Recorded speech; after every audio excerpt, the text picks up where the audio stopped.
India in Bangalore. We have Jagan, who's an immigration lawyer in our Washington, D.C. office. Shaurya heads our law office in New Delhi.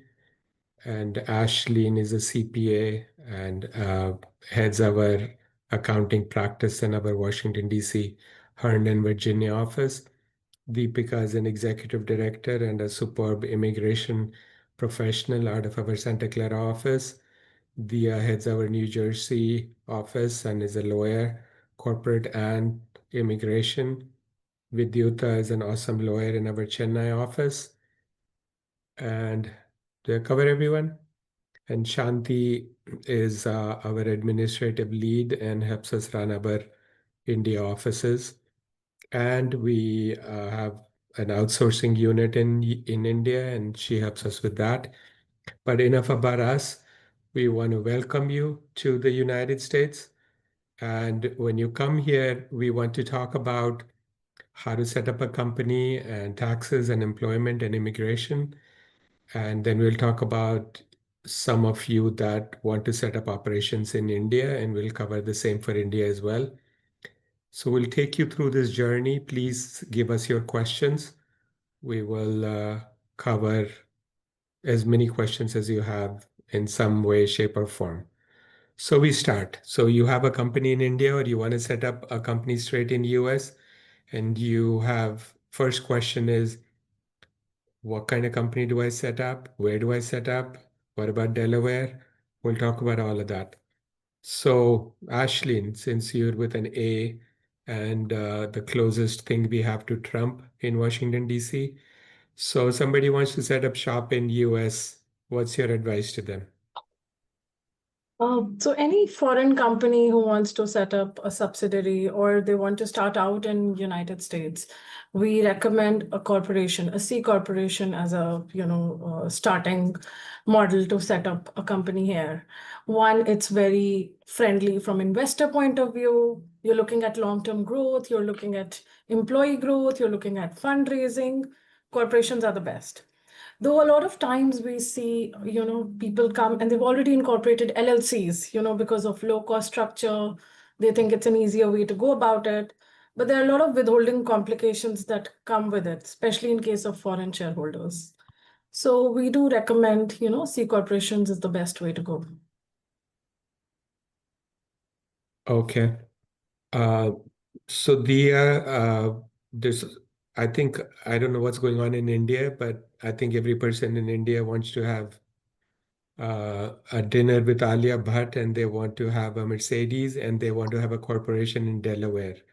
So what do you say to these people when they call you and insist that they want a corporation in Delaware? But Delaware makes sense if you are planning to get external investment, right? Because when you start talking to VCs, etc., they will most likely expect a Delaware corporation.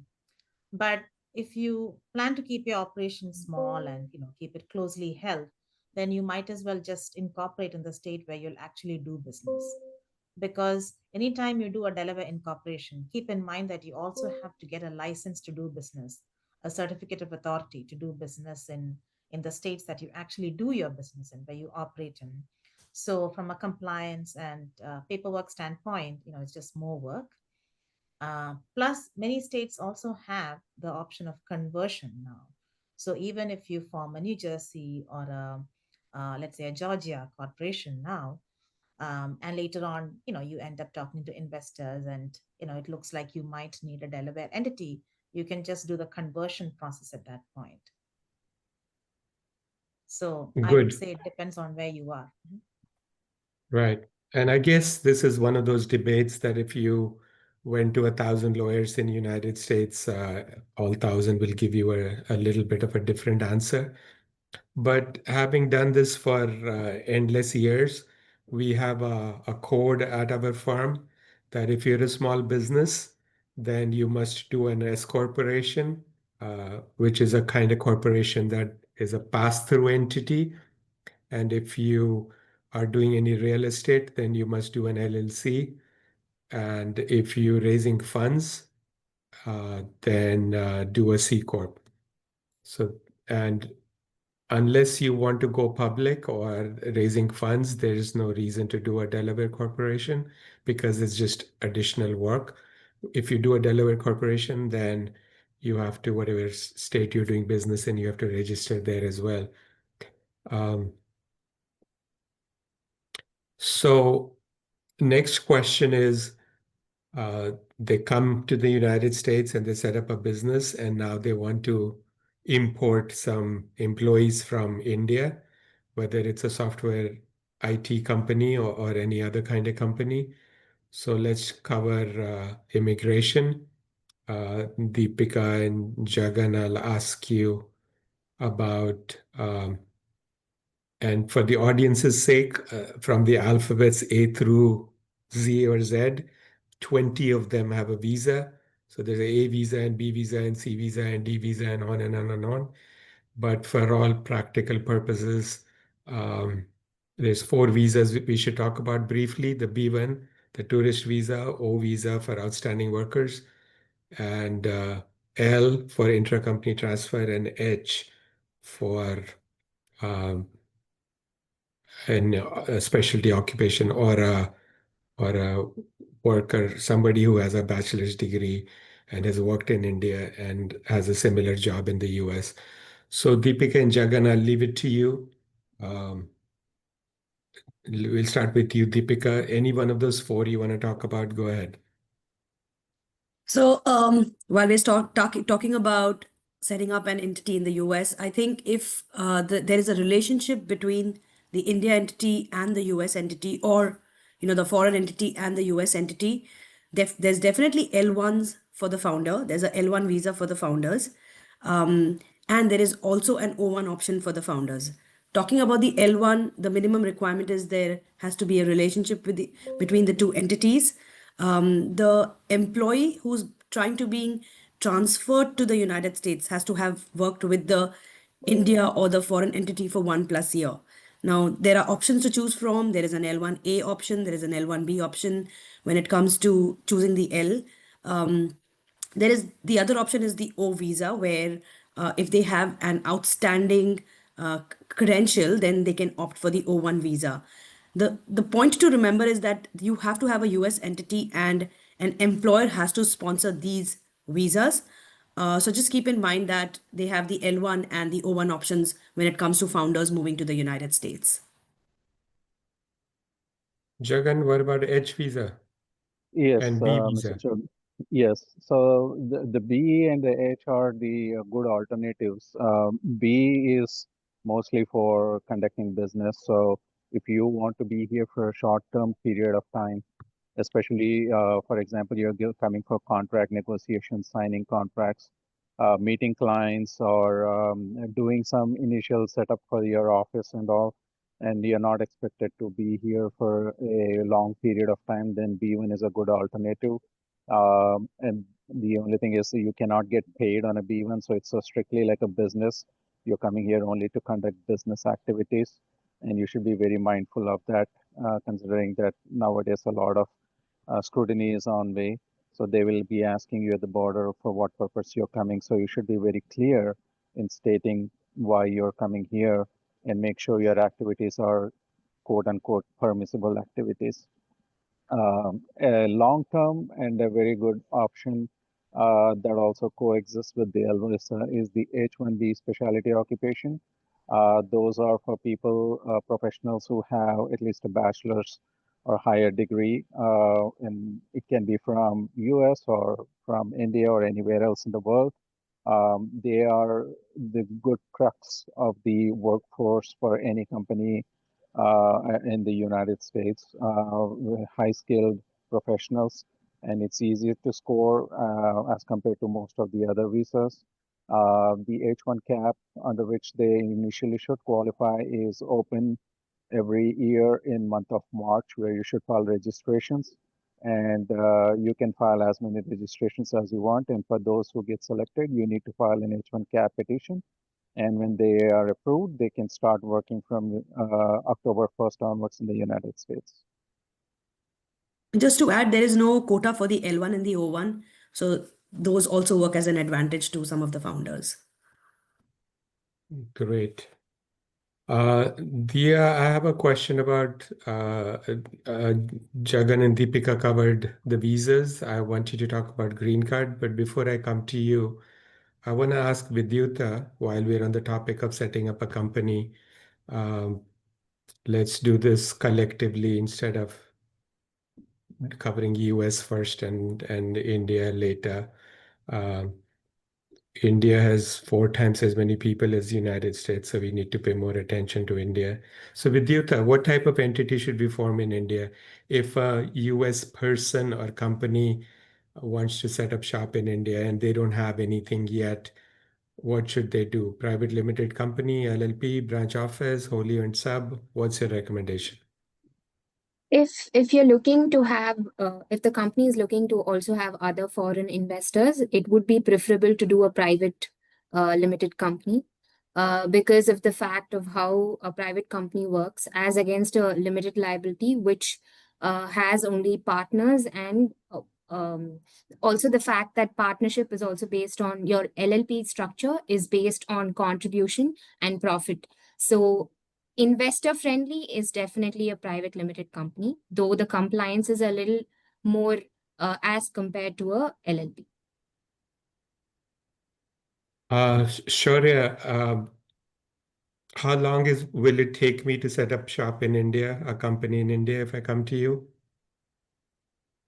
Okay, so based on my past exposure to such matters, I can say it depends upon as soon as you provide us all the documents, because it's a simple process, but with complex documentation. We require, unlike US, we require a lot of documents from the founders, from the parent company in US. So that is it. But if you ask me the number of days it requires, maybe somewhere between 15 days to 30 days, we can set up a wholly owned subsidiary company in India of a US-based company, or to individuals coming from US, they can set up like within 15 to 30 days in India. So you're in Delhi, Vidhyutha is in Chennai. Which cities lawyers are better? Lawyers are better in every city of India, I think. It's just the language kind of a thing, I would say. But the curriculum and everything is good, and you find better and good lawyers in Delhi, and better than them in Chennai. I have experience with Chennai lawyers as well. Okay. So basically, it was a pitch for Delhi that you can speak Hindi and English, and people in Chennai can't speak Hindi. Is that what you're saying? Language?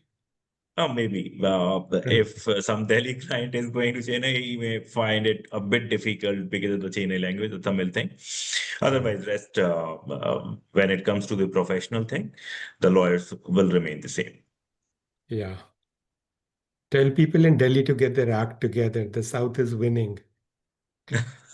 So Shaurya, can a foreigner or foreign company own 100% equity in an Indian company? The straight and simple answer is yes. They can own 100% equity in the Indian company. We just need to check that in which sector they are coming into. Because they are, as per the FEMA rules, as per the RBI rules, if foreign investment is permitted up to 100% from a foreign entity, then it's like you can have 100% foreign equity in an Indian company. They can own 100% Indian company. Okay, so Vidhyutha, can American citizens become directors in India? And if they do, then how do they get an Indian PAN or DIN? So any foreign national, an American national can become a director. The requirement per the Indian laws is that the company should have one resident director. So long as that condition is met, you can have a foreign national as a director. The essential requirement for a foreign national to be a director is to get a director identification number. So this is a number that's unique to the director. So this requires a process where there is a set of documentation required from the national, like your address proof, your ID, nationality proof. Once this particular identification number is procured, then you can get appointed as a director in the private companies or a public company in India. PAN is not required, permanent account number, which is a requirement for non-residents, but it's not required for a foreign national. So only if you're a non-resident, and depending on your residency status and whether you're going to be taking up employment, a position or a designation of a key managerial person, then depending on that, PAN would be required. Vidhyutha, I Thank have you, a question, Vidhyutha. if you don't mind. Yeah. Follow-up question. Yes. So if in a previous life you had a DIN, a direct identification number, but you no longer have a copy of that, or you don't, remember that, is there a way to find out? Is there a database where you can run a check? So we have the Ministry of Corporate Affairs has a database where if you're able to tell me the director the DIN number, I can do a check to see whether your DIN is actually valid or not. Oh, okay. So they'll invalidate it after some time. I see. Yeah, there are also instances where you're depending on a director whether he's disqualified. There have been instances where the MC has issued notices on various grounds when a director can be disqualified. So if your directorship gets disqualified, then your DIN will also get deactivated. Thank you. Okay, Diya. People call us every day, get us a green card, and we tell them you can get green card through family or business. And the fastest way to get a green card is through shadi.com. Get married to a US citizen. At first, you have to fall in love, and it has to be genuine. So you have to fall in love quickly, I guess.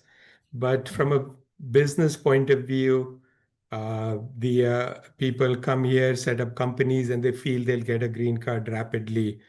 What is the reality? So, and also, how much time do I have for this? A minute? Remember, fall in love quickly. So go ahead. Yeah. So, the first question I ask people is, where were you born, right? Because for green card purposes in the US, it goes by your country of birth. So if you were born in India, if you and your spouse were both born in India, then you are at the slowest queue, unfortunately, for green card purposes. If by some lucky, providence, you or your spouse happen to be born in some other country. Let's say, for example, I'm from Kerala, and a lot of people in the 70s from Kerala, they went to the Gulf, right? And then they would have children there. So you might have a birth certificate from one of the, UAE country states, even though your citizenship is India. So then, that's really good news, because that lets you get into the general, the all rest of the world category for green card processing, which shorten things considerably for you when waiting for your green card. There are different categories within the green card process if you're looking at employment based. Unfortunately, the only category which is really current in terms of not having a wait time is the EB5 investor category, which requires you to invest close to $1 million in a US business. So that's really the only category which is, which really doesn't have a waiting time. You're only waiting for immigration to process your application. The other category, I guess the next fastest category would be the EB1, which is similar to the L1A visa that Deepika and Jagan spoke about. So if you meet the qualifications for an L1A in terms of having worked with an organization abroad as a manager, executive, then you would most likely qualify for an EB1 multinational manager category. Right now, we're looking at very difficult to predict these things, but I would say about a wait of 4 years. Deepika, Jagan, you agree? If you qualify in the EB1 multinational manager category. You could also look at EB1 extraordinary ability, which is similar to the O1 that Deepika spoke about. And then after that, if you don't qualify for these two, then you're looking at EB2 and EB3, which is the commonly done process, the workhorse really of green card, employment-based green card process in the US. With that, if for somebody who's born in India, conservatively, I would say you're looking at a wait time of about 15, 16 years. And, there are additional requirements, of course, in terms of, the employer, in terms of what the employer has to do to sponsor you. But that's generally the landscape. Thank you. So Jagan, one of the questions is which state is preferred for a technology company? What's your thought? So, Mr. Chugh, statistically speaking, of course, Washington, D.C. has a very big technology corridor because people have a lot of individual clients as well as they get work from the federal government through subcontracting. So it's a very good place. I mean, there are a lot of tech companies right around the place where we have our office, Herndon, Reston, the entire Washington, D.C. corridor, including parts of Montgomery County in Maryland. So that's a very good place to begin. Lately, we are seeing a surge of tech companies moving to Missouri State, St. Louis area. And the primary reason for that is because wages are low. And that's one thing I guess I didn't state earlier. The difference for the L1 and H1 visa being for H1, the wages are fixed and you have to follow that scale. For L1, you have a lot of discretion on the wages you want to pay for your employees. So Midwest states especially have a little bit lower pay scales. So there are a lot of tech companies there. And then lately we are seeing a lot of huge surge in the Dallas region in Texas, Houston and Dallas area. So these are very good places to start for tech companies. And maybe if somebody wanting to start a business should look at what vertical or what business they want to focus in. If they want to do pharma, then New Jersey is good. And if they want to do technology, then maybe Silicon Valley or DC or New York or Texas. And people, I think, worry about like, oh, I have to choose the state carefully because of the tax situation. And from a tax point of view, it really doesn't matter because in the US, the 50 states are like 50 countries. So you could be headquartered in Seattle, Washington, but if 80% of your revenue is from Texas, then you'll pay taxes in Texas. So the secret of tax worldwide is land. The country where you operate in, on that country's land, that country wants a tax. In US, whatever state you operate in, where you have people working, and revenue being generated, that state wants a tax, that county or district wants a tax, that city wants a tax. So people have a lot of tax questions, and sometimes the answer is in one word: land.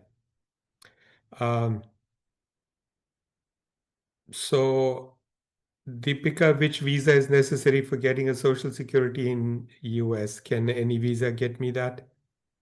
Yeah, any work visa can get you a social security number. When you apply for the L1 and you're here in the US, you can apply for a social security number. When you come to the US and you get an H1B, you can get an SSN. Some of the spouses who have EADs through the dependent visas like the H4 EAD or the L2, they also can apply for their social security numbers.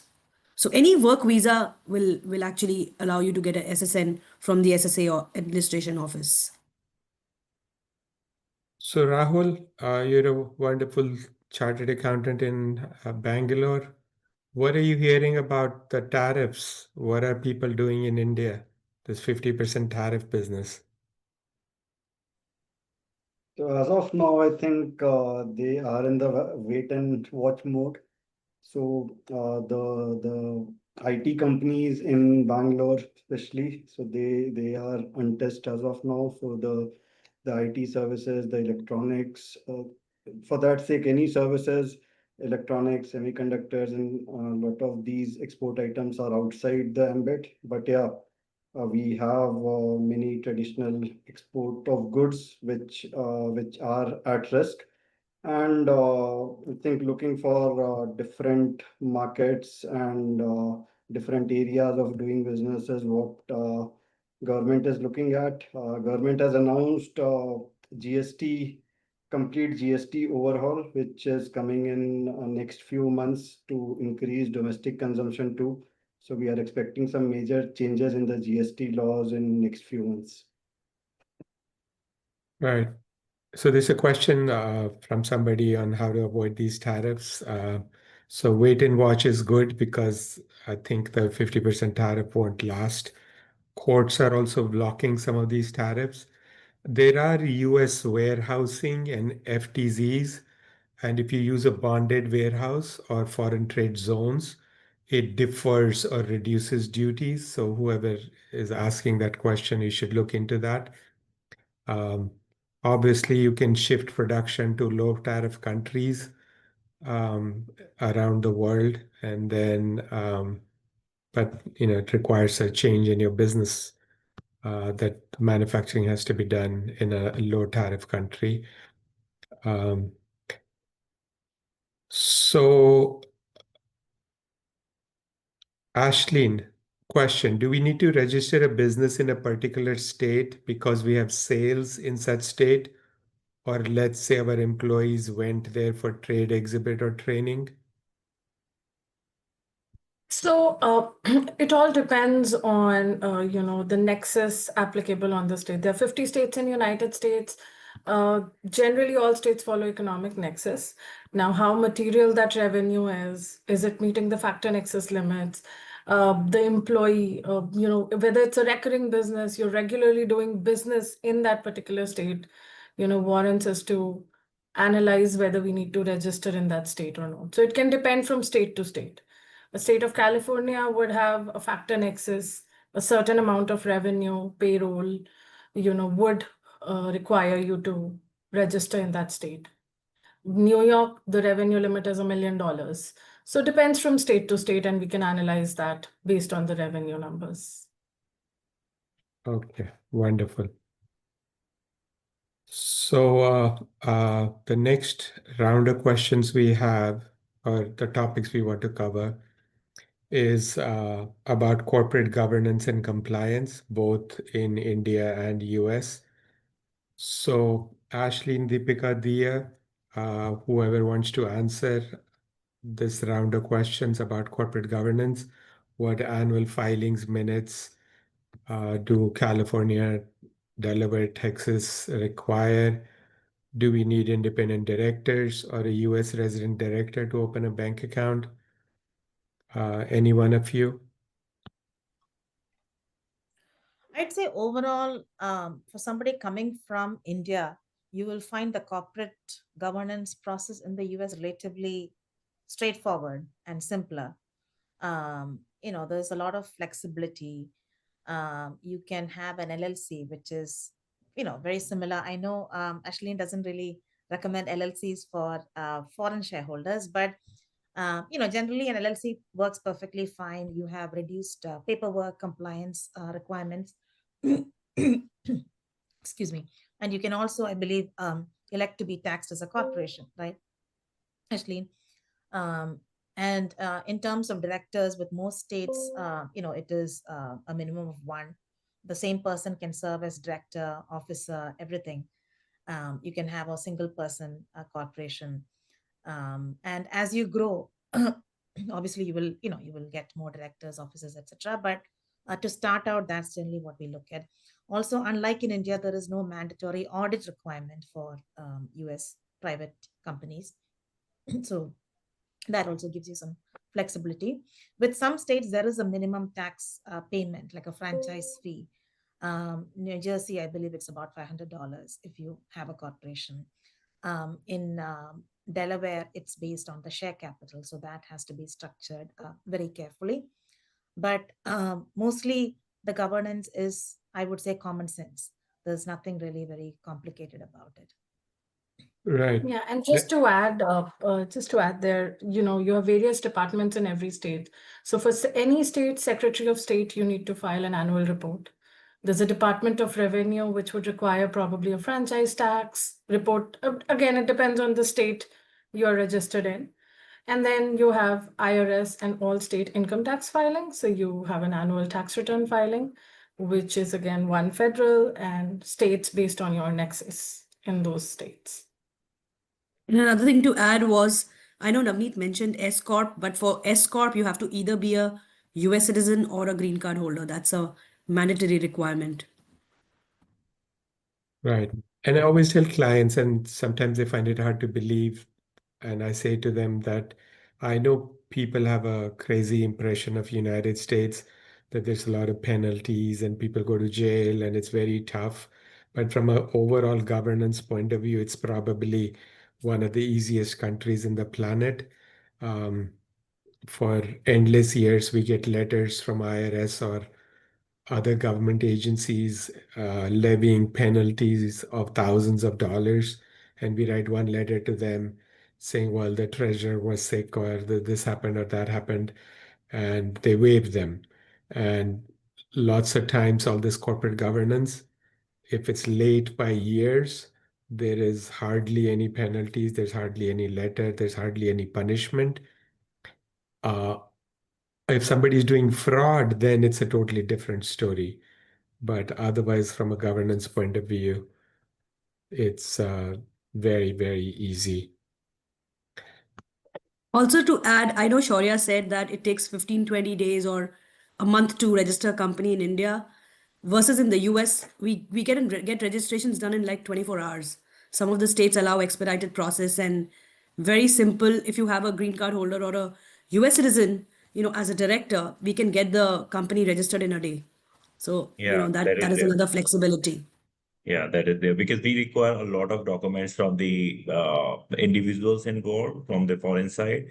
And yes, if the foreign company is there, we require their documents, and that too, the notarized and apostolization and all those things. And when you ask individuals to provide their address proof in the form of a utility bill, which should be very latest, like not more than 2 months old. So these things create some suspicion and all those things. So we have to explain a lot of things. So that's why it eat up a lot of time. But if we have the documents, we can also do like not in 24 hours for sure, but yes, within 2 days or 3 days. If all documents are ready, once we file it, within 2 days, you will have your certificate of incorporation. It's just the documentation part, as per the requirements of MCA and the Companies Act, we need that much of time. But which is not so in the US, and that's the difference between a developed and developing economy, I would say. We are still learning.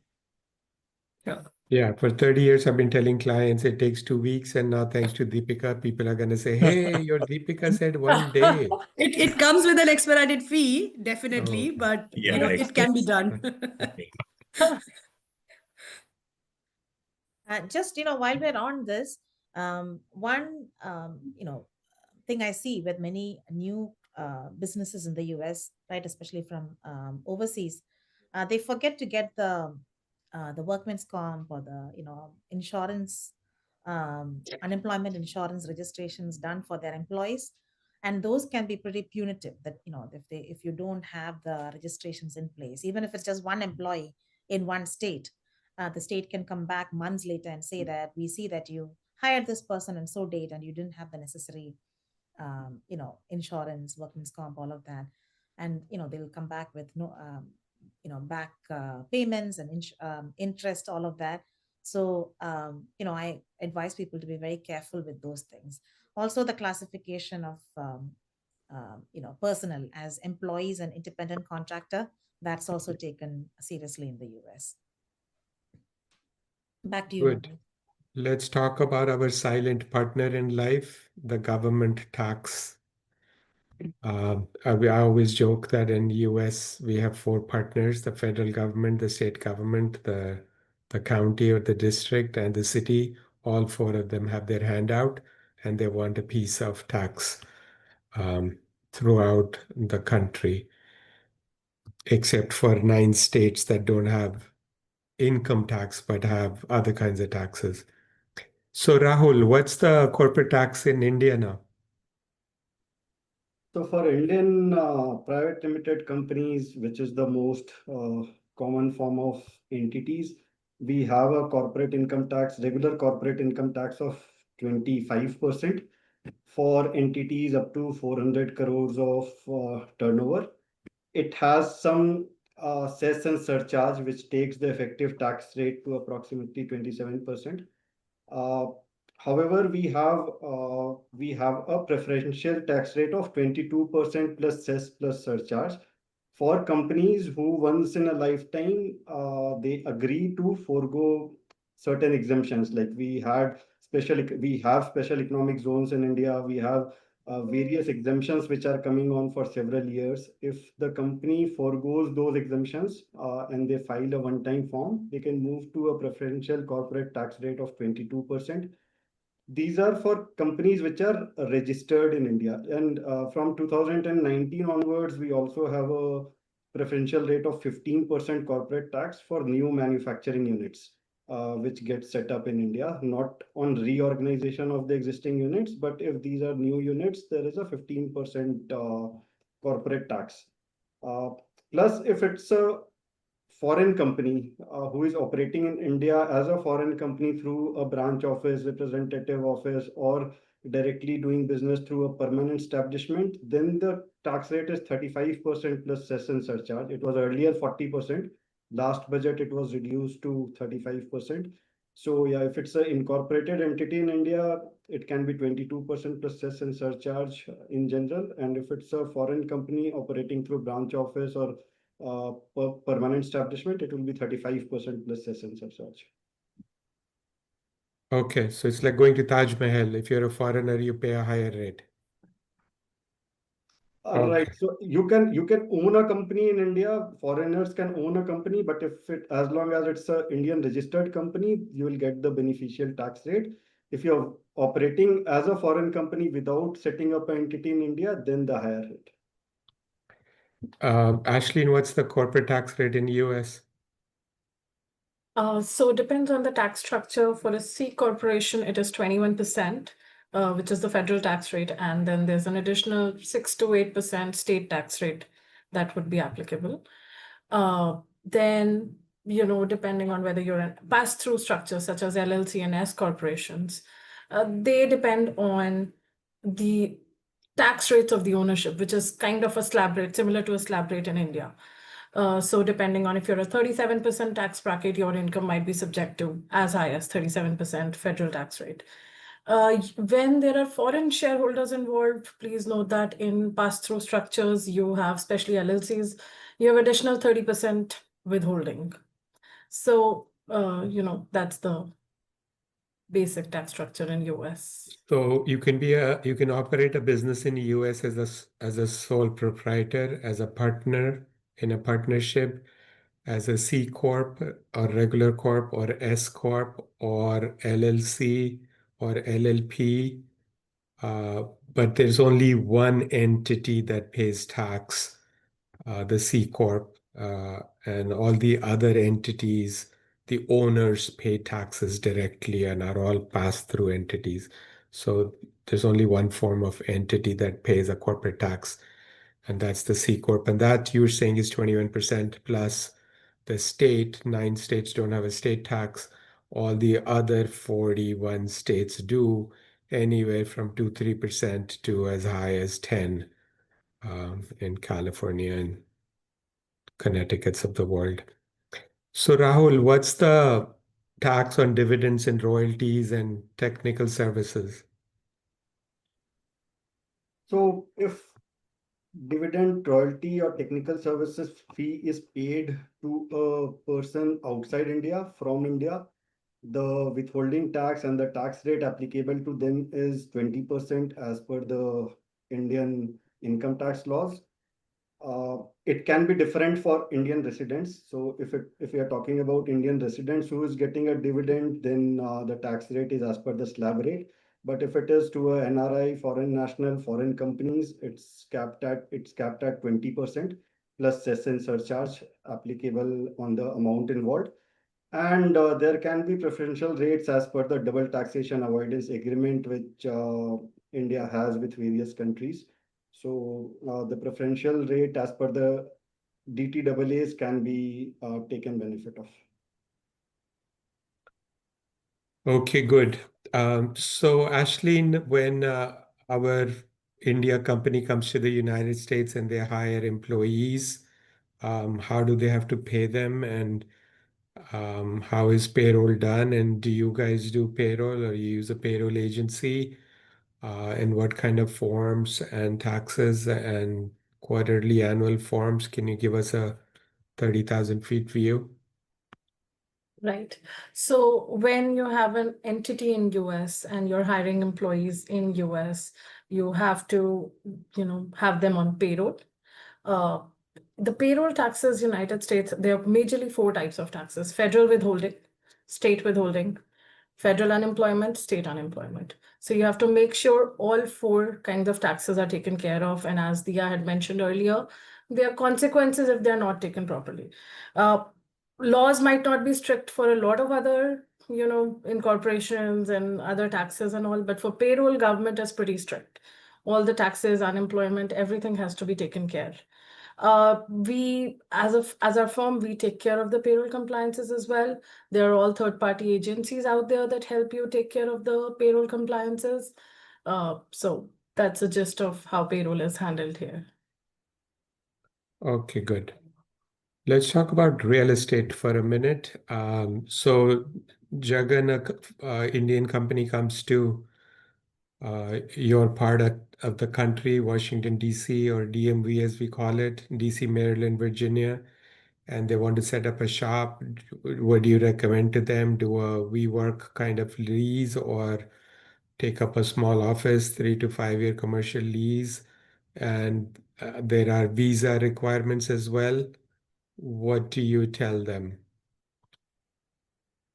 We basically tell them to assess their needs for the next 6 months to 12 months.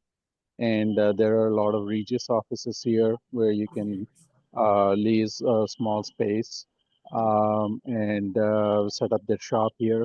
And as far as establishment is concerned, that's where I work very closely with Ashleen to recommend what kind of entity is best suitable for them, LLC or any other entity, depending on number of people involved.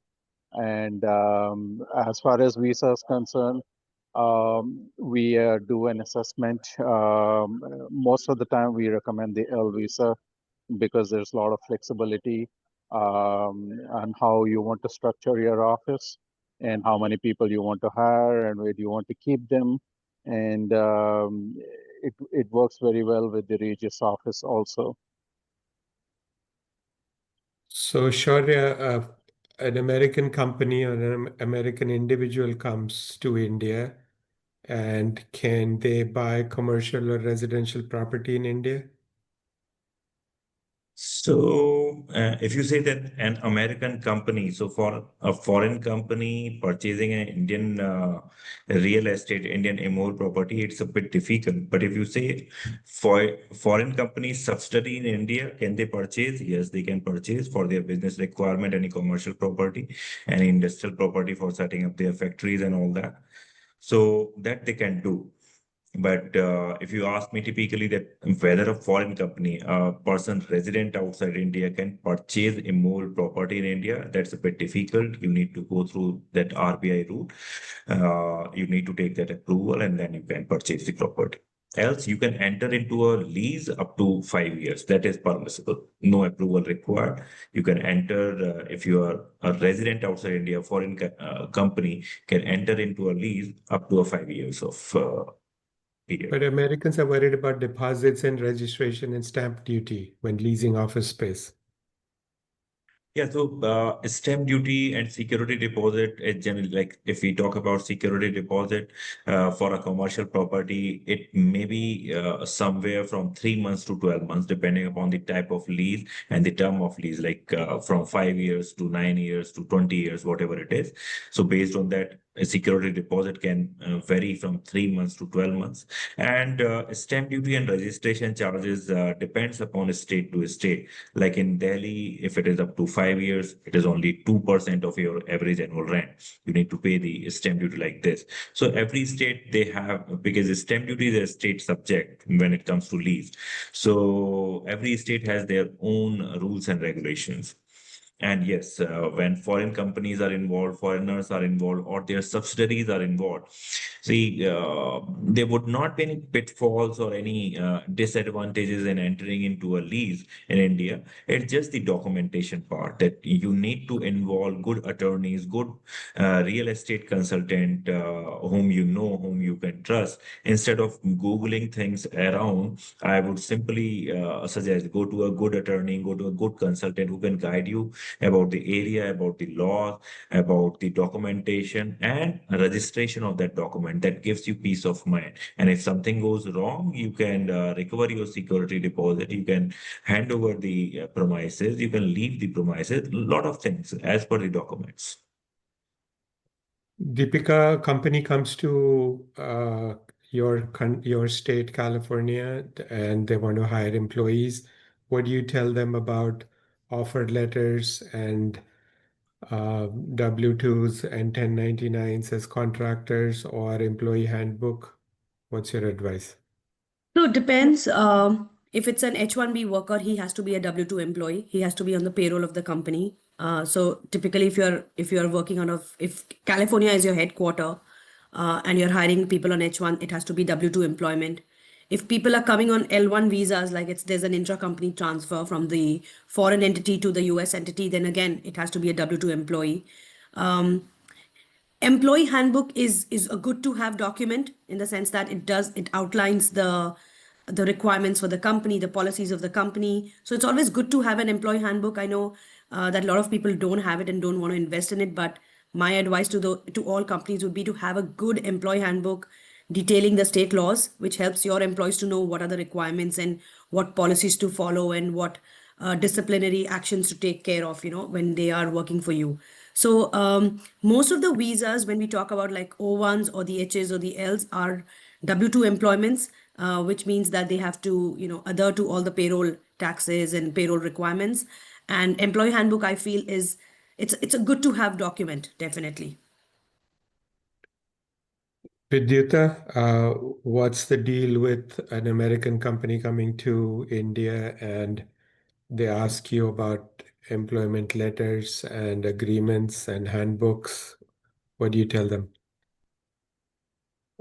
So generally, if the company here forms a part of the American group, they try to ensure that you have a global policy binding. But what we need to ensure is that each state has a different set of leave requirement that is to be adhered with.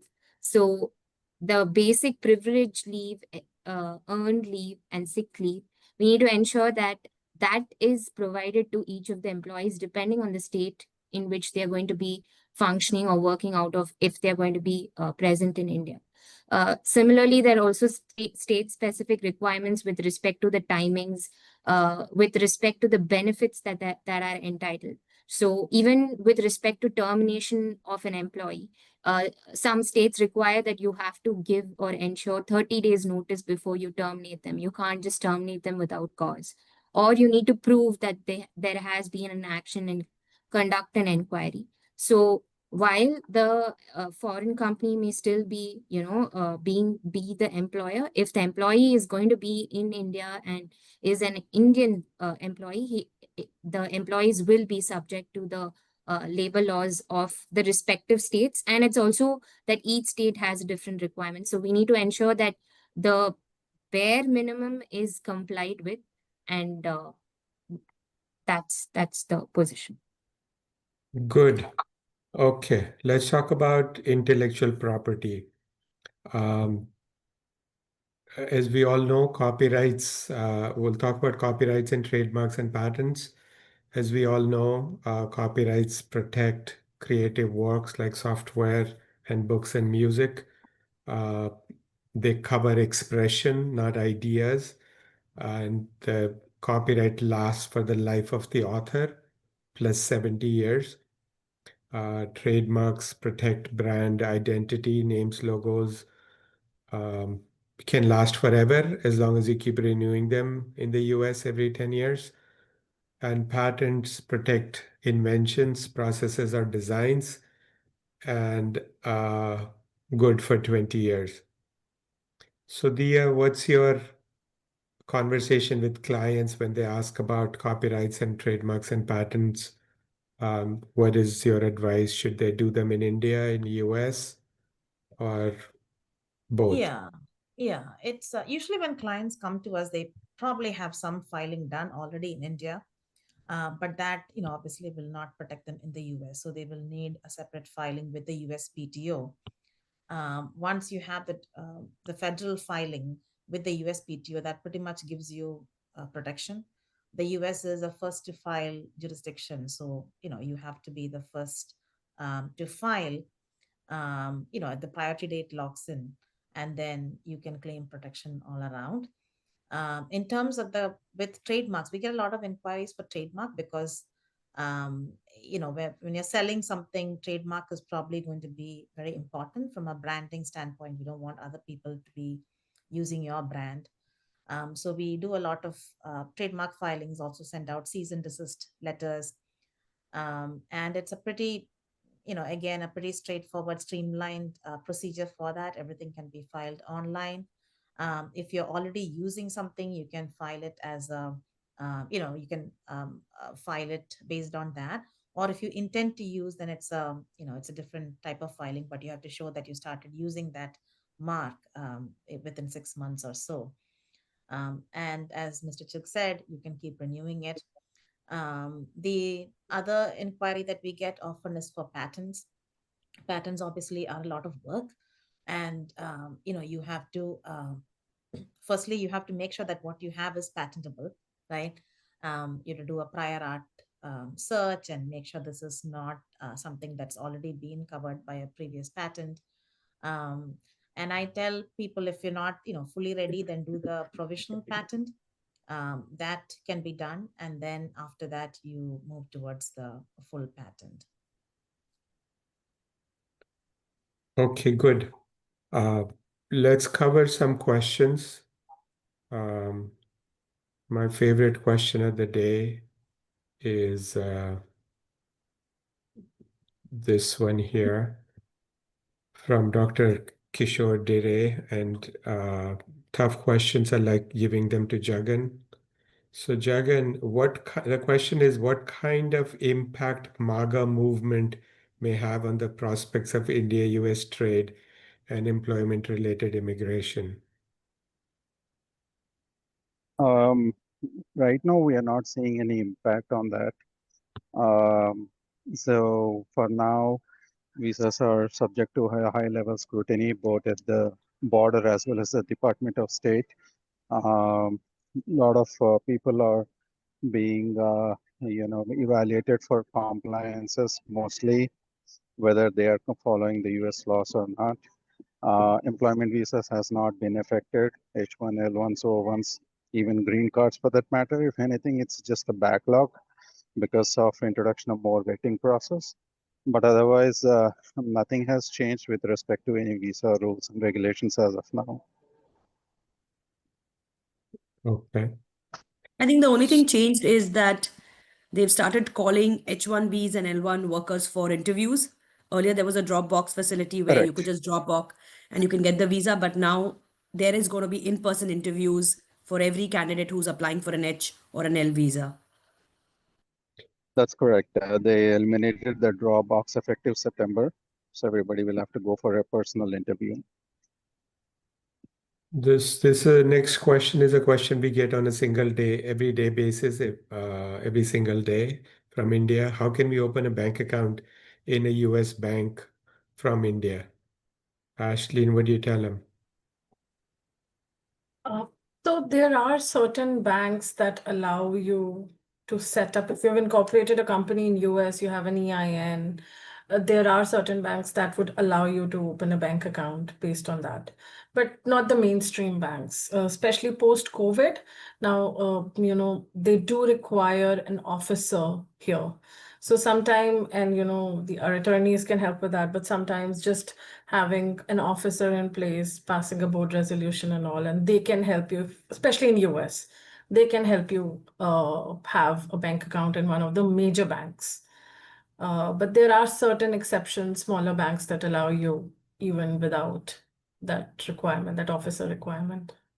Okay, next question for you, Ashleen. Somebody has a company in US, headquartered in Texas, but they don't have income, they have a loss. Do they need to file tax return? Yes, federal tax return, yes. The state of incorporation, yes. Any other state, if you have negligible revenue or if you have some employees, depending on the nexus applicability, you might have to. The loss does not particularly indicate whether you should or you should not file. It's really whether you're meeting a nexus in those states. Physical presence, economic nexus, factor nexus. We Yeah, have to and I'd say analyze through. file a tax return. So if you have a loss, then you can use it in future years when you have a profit. Absolutely. So please file a tax return. There's a question on goods valued up to 800 are duty free or used to be duty free. What's the status now? The status, the government has removed the de minimis $800 number you can import without duties. That's gone. Now there's all kinds of duties, up 16% up to $80, 25% up to $200. And US travelers can bring in $200 worth of personal imports duty free. I mean, you could bring in $1 million watch before and nobody would say anything. And now up to 200 and gifts up to $100. So I don't know what the world is coming to. So here's a question. I'm a technical consultant with expertise in many technical domains. My clients are both European and US companies in aerospace defense. Okay. This person's asking for a job. Okay, great. We will certainly look up your LinkedIn profile. So the next question, in India, we register a company, we have to file AR every year with ROC. What is the position in USA? Is it like India or Dubai? I think the situation in US is simple. Every state you're in, you have to file a statement of information every year. Who's the president, who's the secretary, who's the treasurer, and who's on the board. And that's it. Shareholders, and this shocks people, that no state in United States requires the shareholders to be disclosed. There is no registrar of companies. There's 33.8 million businesses in the United States. And if they're a corporation, good luck finding out who is the shareholder. Not a requirement. Okay. Next question. If I take up a consultancy in US, I don't go to USA and I do work on Zoom and emails and they pay me. Do I need to get a work permit for this in USA? I guess the answer is simple. No. Land, wherever you work, that land's employment rules apply. You don't work on the US land. No requirement. Next question. Can a US immigration firm set up in India be 100% foreign owned or require a partnership with a local law firm attorney? Can a foreign lawyer practice foreign law in India? Diya. I believe the question is, can a foreign law firm Can a US own and immigration law firm set up in India be 100% foreign owned? So I think the Bar Council rules in India prohibit foreign ownership of Indian law firms. I think there are some recent changes, so probably Vidhyutha or somebody can advise on it. I think they're trying to liberalize it to some extent, and I know there are some carve-outs for foreign lawyers coming in and probably advising on foreign law, right, for on a limited basis in India. But And in what's the general, the answer to answer the is yeah. next part of the question? Can a foreign lawyer practice foreign law in India? Well, practice, I think, is a pretty broad term. I don't think you can just go and practice law, but obviously you can go in and advise, right? You have meetings, so foreign lawyers might come in and advise on US law or UK law on a short-term basis, and that's fine. But I don't think you can set up a practice in India for that. Right. Okay.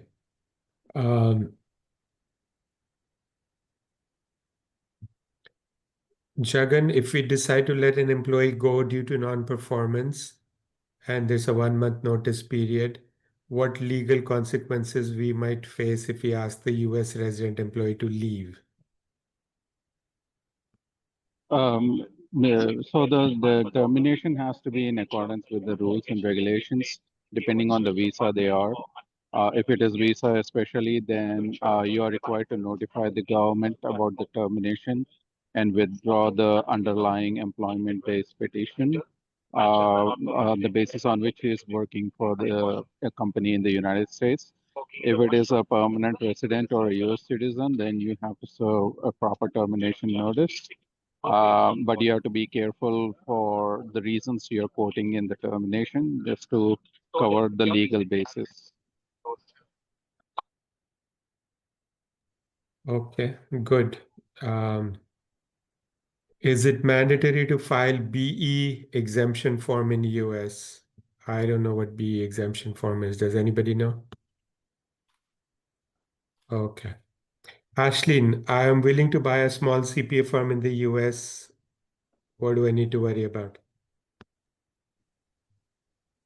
I think the BE exemption form, sorry to interrupt, maybe about Ben form for withholding tax. Anything Okay, close to what we can think of as Ben exemption forms, Ben and Ben E forms, maybe. right.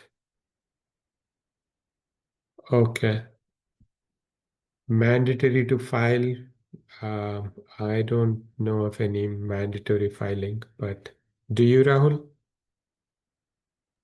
So it is filed for withholding taxes. So different payouts which happen from the US to entities in India and elsewhere outside US, there is a withholding tax requirement. And if there is a Ben form, like for different kind of entities and different kind of nature of services, different forms are there.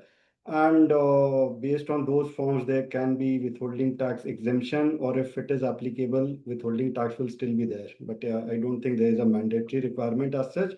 But the organizations need to maintain those forms, and based on that, they'll be withholding taxes for the Indian vendors.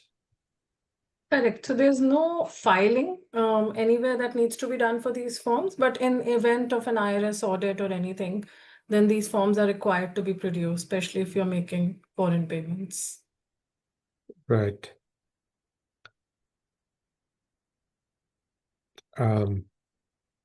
Okay. We'll come back to questions. Let's go to our let's talk about mergers and acquisitions. So Diya, if there is a merger going on between a US company and India company, and a client asks you like, hey, I know nothing about it.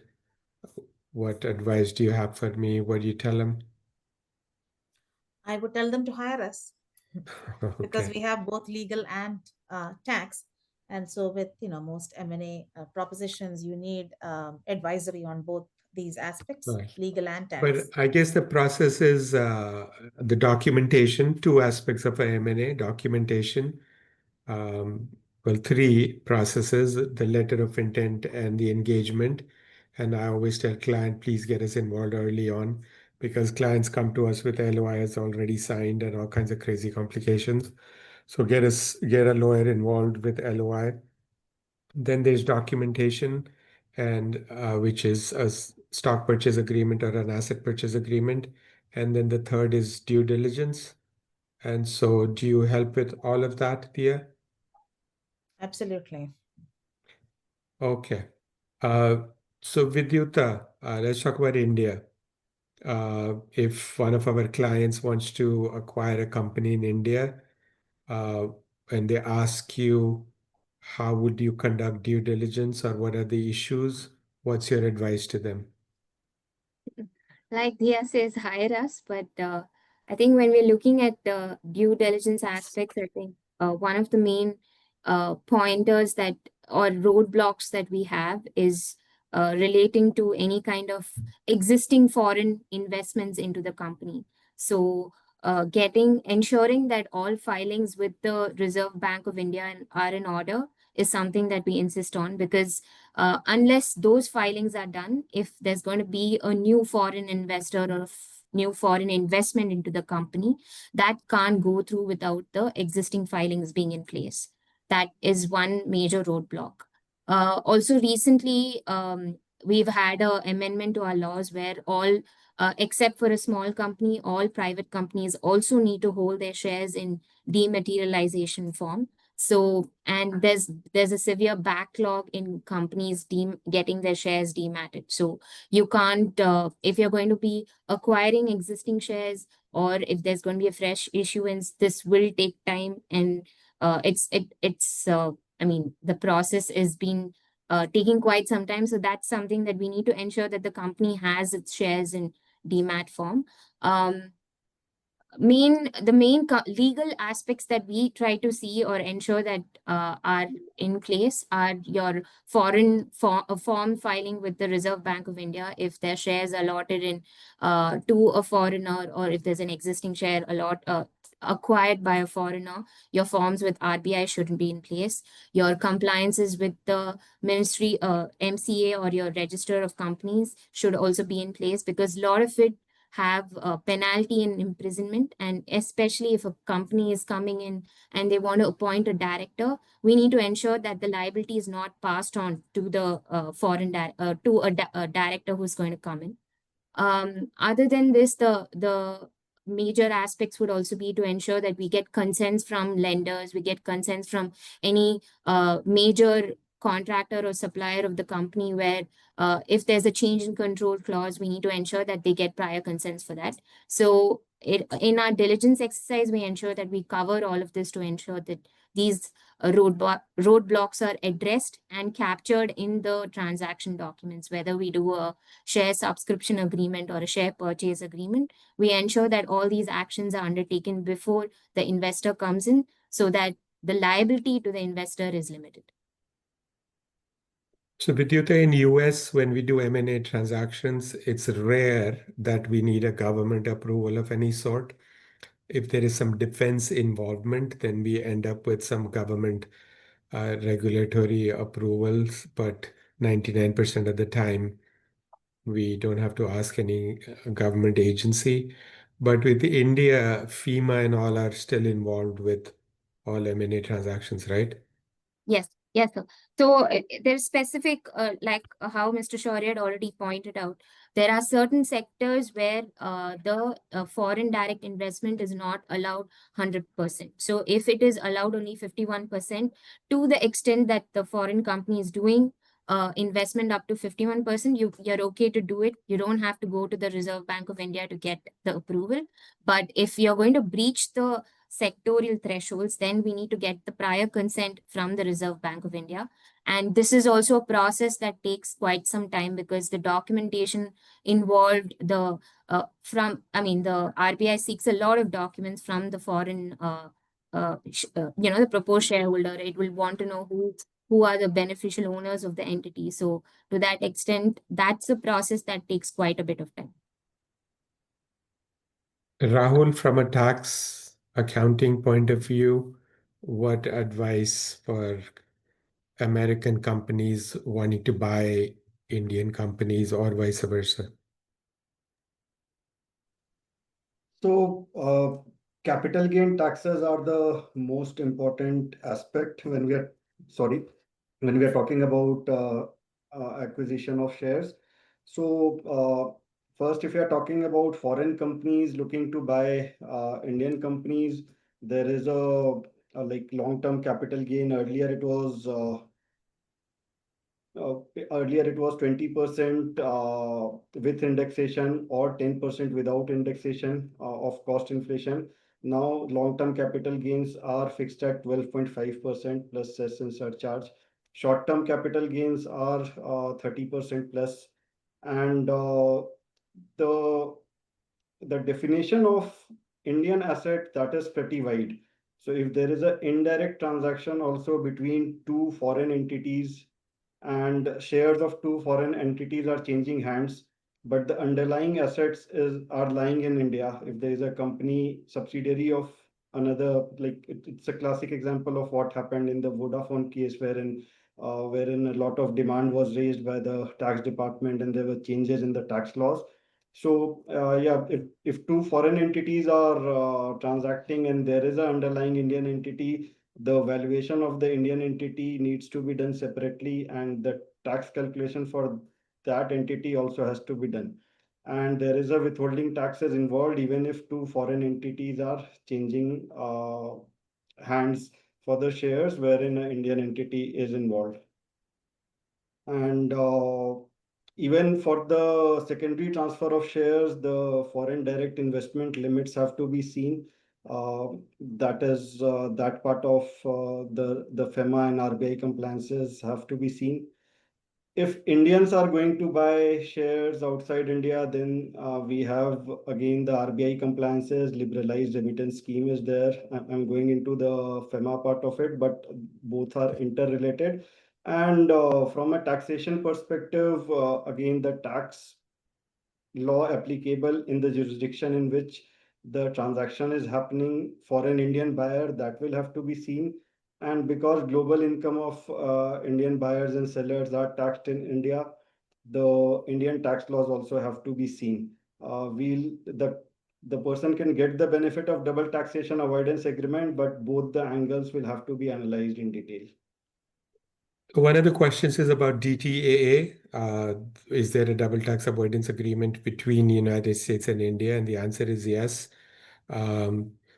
High level point of view, Rahul, what are the most important parts of the DTA when it comes to income or capital gains or dividends? Right. So dividends, for instance, so there is Income Tax Act which prescribes rates for dividend for royalties for capital gains, and we have the DTA rates. So, for example, dividend is 20% as per income tax, but the cap as per India US DTAA is 25%. So anyone will take the beneficial rate as per the income tax laws. However, if we talk about royalty fees for technical services, the income tax law rate is 20%. However, DTAA has 10% and 15% rate for different categories of payments. So the DTAA beneficial rates can be taken. So similarly, like capital gains are there. Capital gain also is 12.5% as per the income tax law now for long-term capital gains. However, as per DTAA, it is around 20% in India, US. So income tax is more beneficial from that perspective. So for different aspects, both Indian rates and the DTAA rates can be seen, and whichever is more beneficial can be taken. And both the countries, they allow claiming foreign tax credit of tax paid in each other's jurisdiction. So no one ends up paying double taxes, but they may end up paying whatever rate is higher as per the two jurisdictions. Okay, good. So only a couple of topics left. Let's talk about litigation. Indian companies that come to US are obviously quite concerned about litigation. US is a pretty litigious society, almost like India as well, except for the US litigation moves rapidly. California, there is a law that if a case is not tried uh, within 5 years, it's dismissed in favor of the defendant with prejudice, meaning the lawsuit cannot be filed again. 90% of all cases it finish within a year and a half or two. 90% plus cases settle. I don't know what happened to the Varanasi 2-acre land dispute that started in 1878, 147 years ago. I don't know if that got resolved. A couple of years ago, I looked, it hadn't. So yes, Indian companies need to worry about litigation in the US. But given that 90% of the cases settle, then I always tell clients to put emphasis on settlement and not on fighting, and don't waste resources on endless discovery and unnecessary motion practice. And try to settle as quickly as possible. Best time to settle is before litigation's filed. Take whatever hits you have to take and take them early on, because ultimately things will get not very good unless somebody's cheated you and you need to recover money. Then, of course, there is justice, and of course, it'll happen fast. Except for half of the time, if somebody in US is not paying, that means they're not in business, and it's a dead company, and so you have to be careful when we file lawsuits. But it's cost of doing business and lots of things to do to prevent litigation. Agreements being one, having a lawyer look at an agreement before you sign, and putting mediation clauses, putting arbitration clauses in the agreement to reduce litigation costs. So Vidhyutha, I wanted to ask you, if we have a cross-border dispute and we have arbitration in the US and our client wins and I come to you and say, hey, enforce this in India, can I do that? Yes, yes, sir, we can enforce it. So long as it's not against the public policy or it doesn't involve any action of fraud, or it has followed the due process of law. As long as this is done and the appeal period the timeline within which you're allowed to do an appeal has been satisfied, then within 3 years you can come and enforce a foreign award. And this is also subject to the place where the award has been issued should be a reciprocatory country. So the Indian Arbitration Act comes under, we follow the unitrol model in the Geneva Convention. So if the country is a reciprocatory country, then we can have the award enforced in India. That's good. So in a way, arbitration awards are getting enforced better than awards from courts. I think it's become a more preferred way. And we also ensure that all our contracts has an arbitration clause. And more often than not, we try, if Indian arbitration doesn't work, we advise clients to go for SIAC, which is your Singapore International Arbitration Center. That seems to be the more preferred international arbitration center here. Right. Rahul, we're getting down to 3 minutes. So I'll cover a couple of questions. There's a question from somebody in New Jersey. What are the considerations in employing a US-based H-4 visa spouse of H-1B who is an Indian national as a trainee in India, remote under India payroll? So Diya, Jagan, can somebody hire a US-based H-4 visa person as a This is trainee in India, remote under India payroll? yeah, we get this Yeah, question every day. As you said, it depends on land. Where is the person physically located? If the H4 visa holder is in the US, in New Jersey, then they have to have work authorization, even if they're working for an overseas company in India. I guess if they're in India, then US immigration laws don't apply, right? Yeah, if they're in India, but if yes, they're correct. physically in the US, then they have to have work authorization. Right. So one last question of Rahul. So Rahul, we get a lot of questions about transfer pricing and what is it that the India-US companies can charge each other, and what's the markup on captive IT BPO services? What's your advice? Right. So the US laws, US transfer pricing laws do not prescribe a specific rate. They like both the US and Indian tax laws, they rely upon the arm's length pricing model. US has not prescribed specific rates, they are more flexible. India has prescribed safe harbor rates, like for IT and software services, they have prescribed rates between 17 to 18%. Even for if it is a KPO providing high-end services, technical services, then the rate prescribed is between 22 to 24%. Uh, Both the countries, they allow advanced pricing agreements. So if it is a high stake, large transaction involved, prior agreement with the tax department can be done, which will be in the range of 15 to 22% is what we have seen. And then the entities, they can do the business without any risk or without any fear of tax notices coming in. Uh, but otherwise, also, if there is no advanced pricing agreements, uh, the documentation will have to be maintained. There is FAR analysis, functions, assets, and risks, which is the guiding principle in transfer pricing documentation.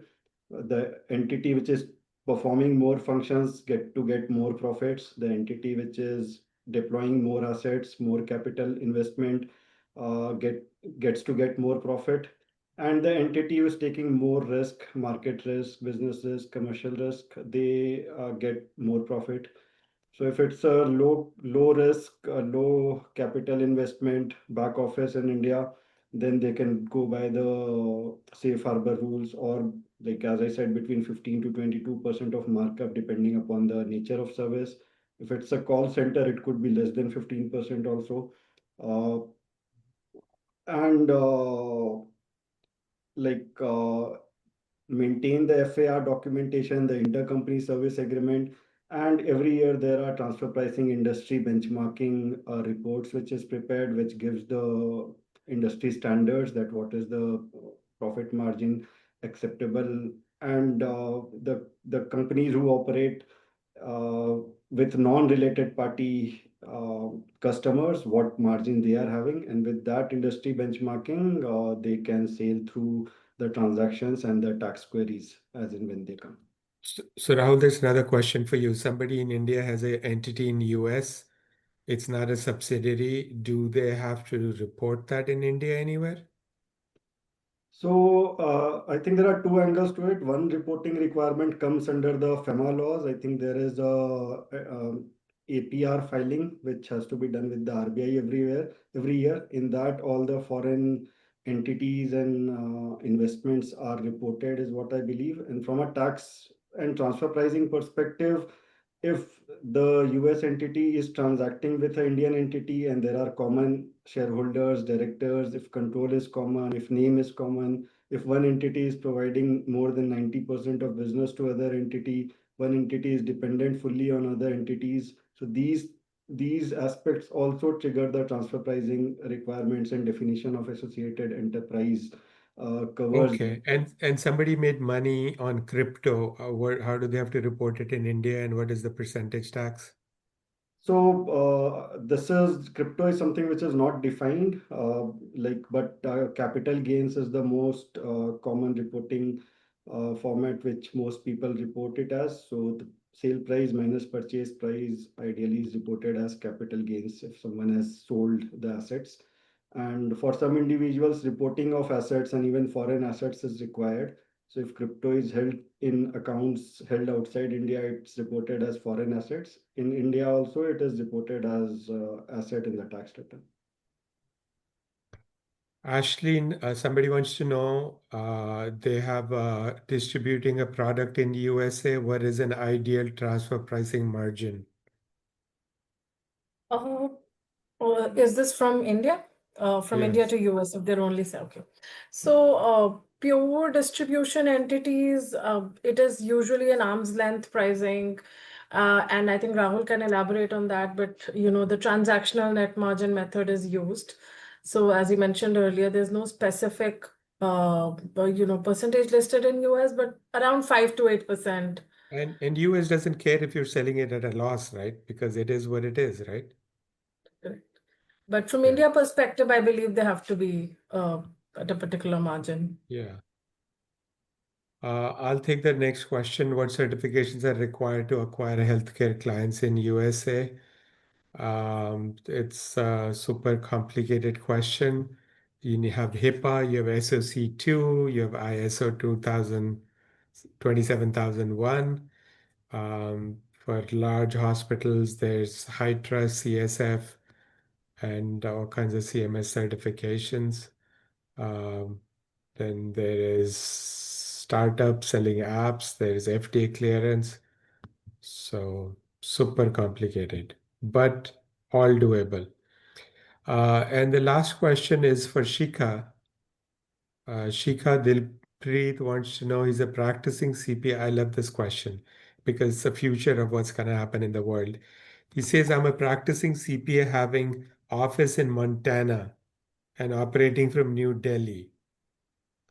Montana is the second smallest state in the United States, population 1.1 million.